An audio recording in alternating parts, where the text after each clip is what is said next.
మోంతా తుఫాను ప్రభావం పశ్చిమ గోదావరి జిల్లాలోని మొగల్తూరు అలాగే నరసాపురం మండలం పైన స్పష్టమైనటువంటి ప్రభావాన్ని చూపింది. ప్రస్తుతం మొగల్తూరు కోట ప్రాంతంలో ఉన్నటువంటి పరిస్థితిని మనం చూస్తూ ఉన్నాం.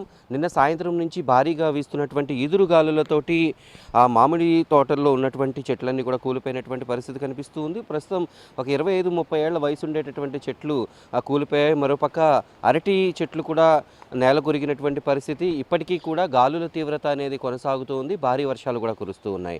అయితే ముందుగా వాతావరణ శాఖ హెచ్చరించినట్టుగానే గాలుల తీవ్రత ఇక్కడ ఈ ప్రాంతంలో చాలా ఎక్కువగా ఉంది. అంటే తుఫాను తీరం దాటినటువంటి ప్రాంతానికి ఈ ప్రాంతం దగ్గరగా ఉండడంతో గాలుల తీవ్రత ఎక్కువ ఉంది. ఎటువైపు చూసినప్పటికీ కూడా కూలిన చెట్లు మనకి కనిపిస్తూ ఉన్నాయి. అయితే నిన్న సాయంత్రం నుంచి కూడా నర్సాపురం, మొగల్తూరు అలాగే పాలకొల్లు ప్రాంతాలన్నీ కూడా అంధకారంలో ఉన్నాయి. ఎందుకంటే భారీగా వీచేటటువంటి గాలులతోటి చెట్లు ఈ రకంగా కూలి అవి కరెంటు వైర్ల పైన పడి మరింత ప్రమాదం జరిగేటటువంటి అవకాశం ఉంది. కాబట్టి ముందస్తు చర్యల్లో భాగంగా ఆ విద్యుత్ శాఖ అధికారులు ఎక్కడికక్కడ విద్యుత్ సరఫరాని నిలిపివేశారు. ప్రస్తుతం ఆ పరిస్థితి అంతా కూడా మెరుగైన తర్వాత ఎక్కడ ఇబ్బంది లేని చోట విద్యుత్తును మెరుగుపరిచేందుకు వాళ్ళందరూ కూడా సిద్ధమవుతున్నారు. అయితే స్థానికులు కొంతమంది మనకి ఇక్కడ ఉన్నారు. అంటే తీవ్రత ఏ రకంగా ఉంది అనేది చెప్పేందుకున్నారు.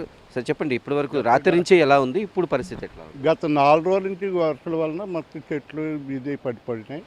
ఈ గాలి తీవ్రత వలన రాత్రి నుంచి బాగా ఎక్కువగా ఉండటం వల్ల నిన్న మధ్యాహ్నం కూడా చాలా ఎక్కువగా ఉంది తీవ్రత.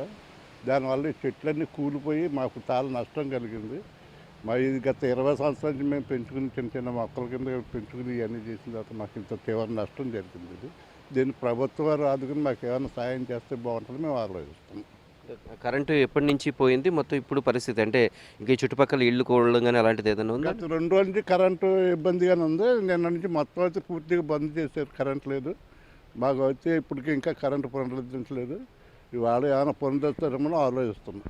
మీరు ఈ ప్రాంతానికి చెందిన వాళ్ళు అంటే నరసాపురంలో ఎప్పుడైనా ఇటువంటి తుఫాన్లు కానీ ఈ రకంలో ఉన్నాయి, ఇంకా ఇంతకంటే పెద్దగా ఎప్పుడు? 1969, 70లో ఒకసారి చూసాము ఇదే టైపు. 1976లో కూడా మేము తుఫాన్ చూసాం, కానీ ఇంత మాకు ఎఫెక్ట్ అనిపించలేదు. కానీ 96 కూడా ఉంది.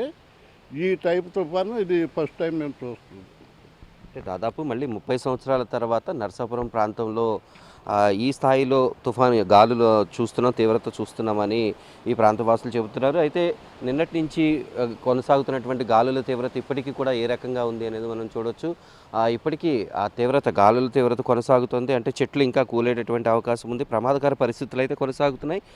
నరసాపురం అలాగే మొగల్తూరు మండలాల్లో ప్రస్తుతానికైతే ఆ తుఫాను ప్రభావం ఇంకా కొనసాగుతుందని చెప్పాలి. వీడియో జర్నలిస్ట్ కరిష్ శ్రీనివాస్తో మల్లికార్జున్, ఉమ్మడి పశ్చిమ గోదావరి జిల్లా.